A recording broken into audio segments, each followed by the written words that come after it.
ദേവിക ദിനേശ്,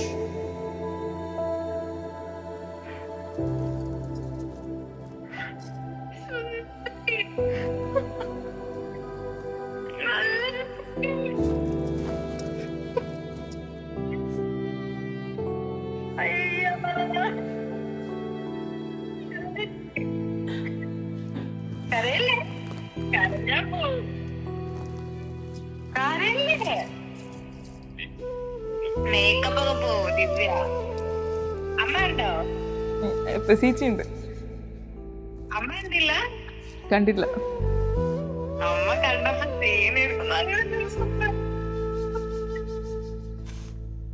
എന്താണ് എന്താണ് അങ്ങനെ 11 അങ്ങനെ 11 കൊല്ലത്തിന് ശേഷം നമ്മള് കല്യാണം കഴിക്കാൻ പോകുന്നു. ഇനി ഏതാനും മണിക്കൂറുകൾ മാത്രം അല്ലേ? എക്സൈറ്റഡ് ആണോ? ഓ, നല്ലോണം.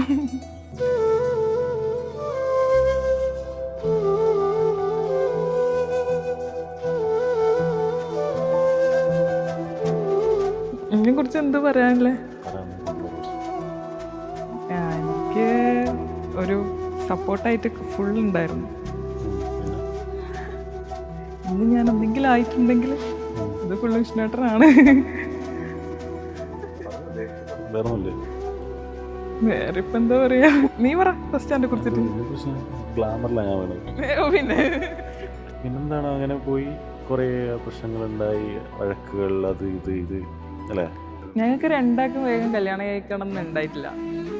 ഞങ്ങൾക്ക് ഫസ്റ്റ് നമ്മളുടെ സാഹചര്യങ്ങളെല്ലാം ഒന്ന് സെറ്റായതിന് ശേഷം കല്യാണം കഴിക്കണം എന്നാണ്ട്. ഇതിപ്പോൾ എല്ലാം ഓൾറെഡി ഒന്ന് സെറ്റായിട്ട് വന്നു,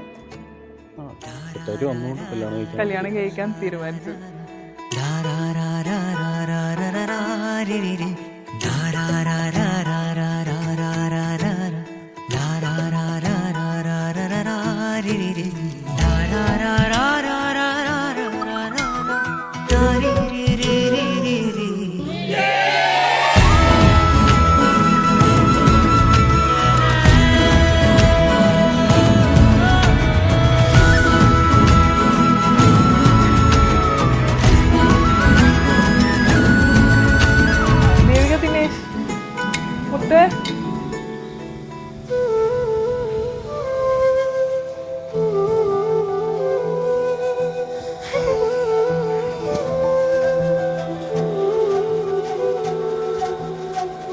ഭംഗിയുണ്ടോ?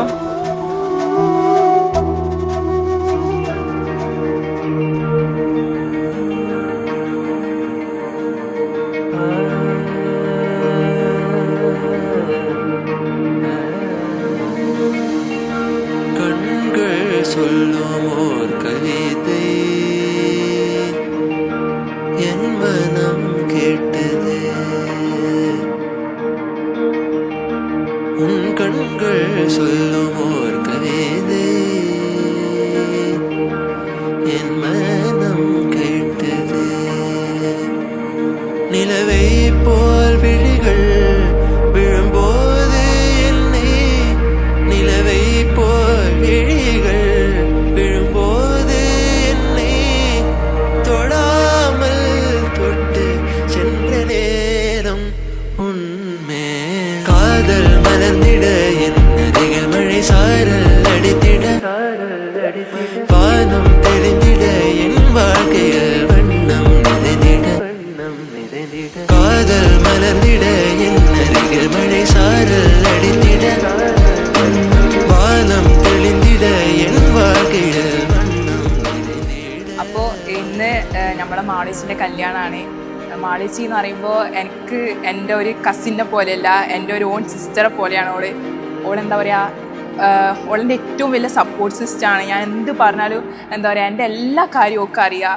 സോ എന്താ പറയുക, ഓളെല്ലാ കാര്യവും എനിക്കും അറിയാം. സോ ഓളെ ഈ ഒരു ഡേ എന്ന് പറയുന്നത് എനിക്കും കൂടി ഒരു എന്താ പറയുക ഭയങ്കര ഒരു ബിഗ് ഡേ ആണ്. എങ്ങനെ പറയാന്ന് വെച്ച് കഴിഞ്ഞാൽ ചിലപ്പോൾ ഓളേക്കാൾ എക്സൈറ്റഡ് ഞാനായിരിക്കും കല്യാണത്തിന്. Happy married life dears. ഇന്ന് ഞങ്ങൾ അപ്പോട്ടനെ കല്യാണമാണ്. കുറേ നാള് കാത്തിരുന്ന് നടന്ന ഒരു നിമിഷമാണ്. ഏകദേശം ഒരു 11 വർഷത്തോളമുള്ള പ്രണയമാണ് ഇവർ രണ്ടുപേരും.